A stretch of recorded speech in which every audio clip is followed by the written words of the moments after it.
or dog.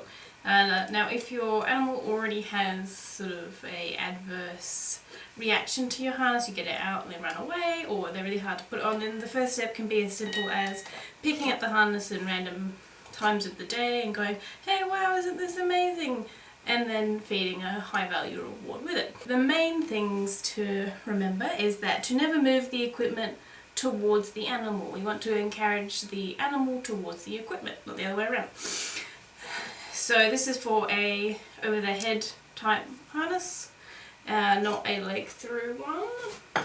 So I've just got some of Tina's favourite treat, which is chicken.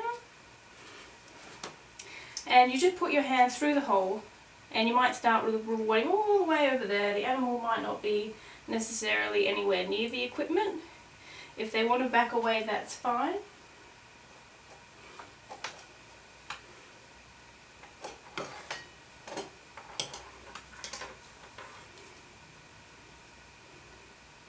And then you just move their head further towards the thing.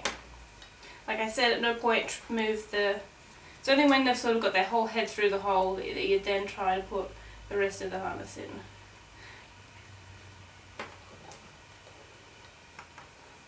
Sometimes having really big pieces of food like this can help lure them through, because they can sort of chew off little bits along the way.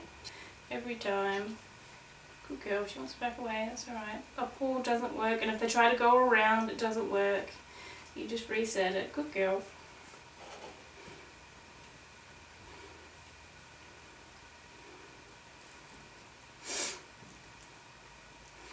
And you can just sort of move the harness away and then encourage the animal to come towards it. Move it away. So the game is that they get rewarded for sort of almost, you know, chasing or following the equipment. This is a bit easier if you're on the ground. Good girl. Good girl. Chicken between my legs.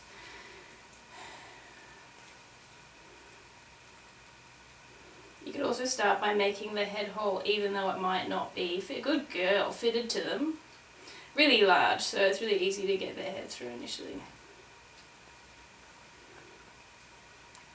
Go around. There you go, good girl.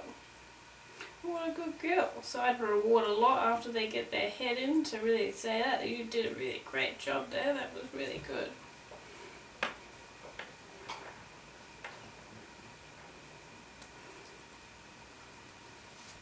Good girl. And reward for taking it off their head as well, because that can be a bit scary as well. Good girl. Just wait for her to put her paw back down again.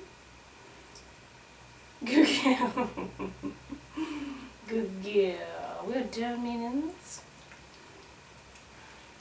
Now, when you've got them to be able to put it on their head, so this has one step through. I'm just going to see, good girl, so she knows her paws, so she can put her own paw through that leg hole. Teaching paw, to give each paw helps to direct their legs through in a way that means that you don't have to manipulate them. So the other thing is some animals don't like the clip noise. And make sure instead of sort of leaning over the animal that you come from the same side that the clip is on. So it's the least intimidating as possible. And then when you do up the clip, reward for that noise too. And if you've got a particularly sound sensitive animal, I'd suggest clicking and rewarding with your buckle before doing it on the animal. And if you need to change any fitting of the equipment, don't try to do it on the animal. Take it off, take it away from them, change your settings, and then try to put it back on the animal. Because you don't want to cause them any more stress or pinch them or anything like that. Let's just take this off. Once you're able to get their head in through the harness with a lure, you can then go about removing it. So just hold your hand like you've got a treat in it, lure them through just the same. Yes, ma. And then bring out your reward.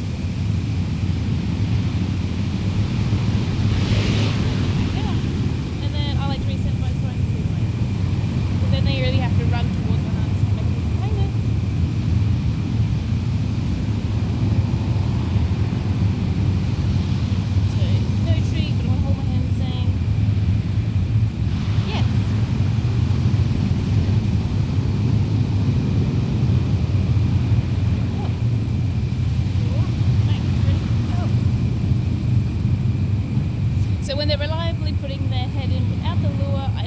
simple cues. So mine's head in, but use whatever you want.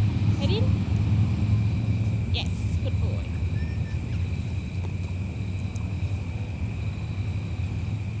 Yep. Head in. Bark. Good boy. Ready? Hook to it. Head in.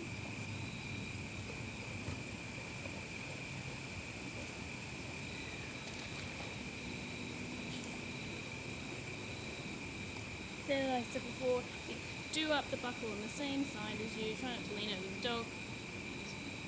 Buckle, and then if they're sound sensitive, you might want to reward. And the other side.